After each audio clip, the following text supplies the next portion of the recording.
बिस्मिल्लाहिर्रहमानिर्रहीम। लोग मर खप जाते हैं, ज़मीन के नीचे उनको दफन कर दिया जाता है, उनकी हड्डियाँ बसीदा हो जाती हैं और फरामोश कर दिए जाते हैं, लेकिन अजीम कारनामे लोगों को ज़िंदा रखते हैं। आज ऐसे ही एक शख्स जिसका नाम इब्ने मालिक है, उसके बारे में हम बात करेंगे, क्योंकि उनकी किताब अल्फिया इब्ने मालिक हमारे मदारस में पढ़ाई जाती है। तो इब्ने मालिक नहवी उंदलसी, इनको उंदलसी कहा जाता है क्योंकि ये उंदलस में पैदा हुए, और इनका पूरा जो नाम है वो है अबू अब्दुल्ला जमालुद्दीन मोहम्मद बिन अब्दुल्ला बिन मोहम्मद अन्नहवी। इनकी जो पैदाइश और वफ़ात मैं इसलिए बताता हूँ ताकि आपको दौर का पता चले कि आज से पहले वो कितना अरसा पहले गुज़रे, किस दौर में वो आए। तो इनकी पैदाइश 1203 या 1204 में उंदलस में हुई, और आपके ज़हन में ये बात होनी चाहिए अब उंदलस का कोई वजूद नहीं है, उंदलस को स्पेन में कन्वर्ट कर दिया गया है।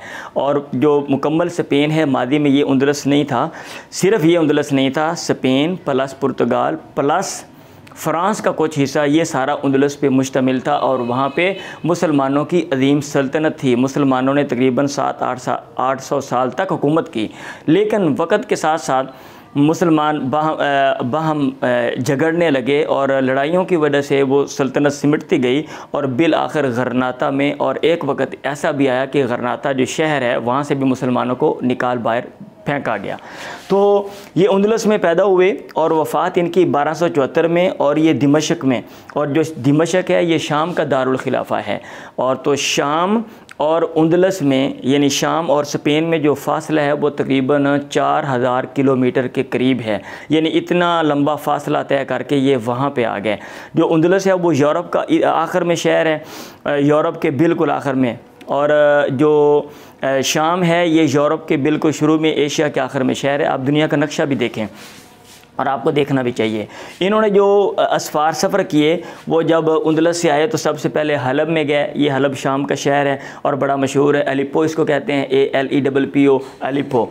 और फिर हामात में गए, ये लुबनान का शहर है, मुकाम है एक वहाँ पे। फिर दिमशक में, और दिमशक में ही रहे और वहीं पे ये फ़ौत हो गए।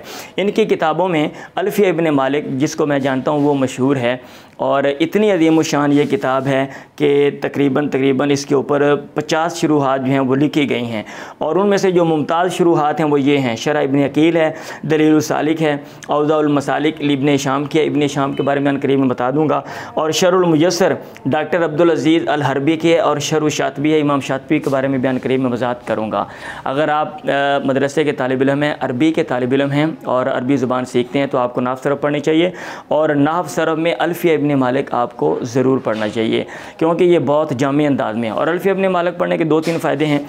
एक फ़ायदा तो इसका ये है कि जामी अंदाज में आपको फ़न आता है, और दूसरा फ़ायदा ये है कि आपको अरबी ज़ुबान आती है, और तीसरा फ़ायदा ये है कि अशार को हल करने का मलका पैदा होता है।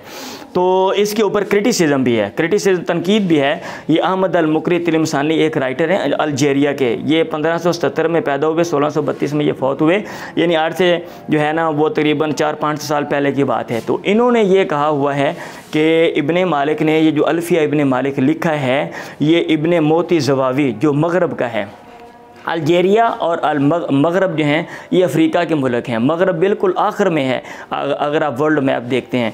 तो ये इन्होंने इब्ने मोती ज़वावी का जो अद्दुर्रतुल अल्फिया फ़ी इल्मिल अरबिया है, इसकी नकाली की है। बहरहाल अगर नकाली भी की हो ये तो ये अजीम शान किताब है और आज तक पढ़ाई जाती है, और इसके ऊपर बड़ी जो है ना वो शुरूहात लिखी गई हैं। अब आप मुझे ये सोच रहे होंगे या क्वेश्चन कर सकते हैं कि यहाँ पर सीबवे का नाम क्यों लिखा है। तो सीबवे के बारे में मैंने कल बता दिया कि सीबवे जो है वो 760 में पैदा हुए और 790 या 800 के दरमियान में वो फ़ौत हुए।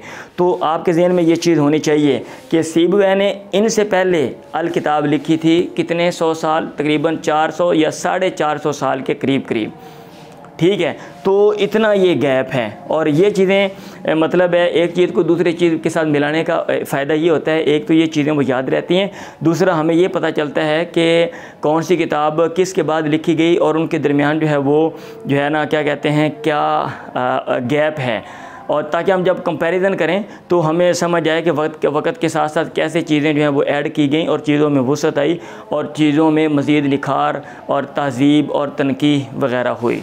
दुआ में याद रखें। अल्लाह हाफ़िज़।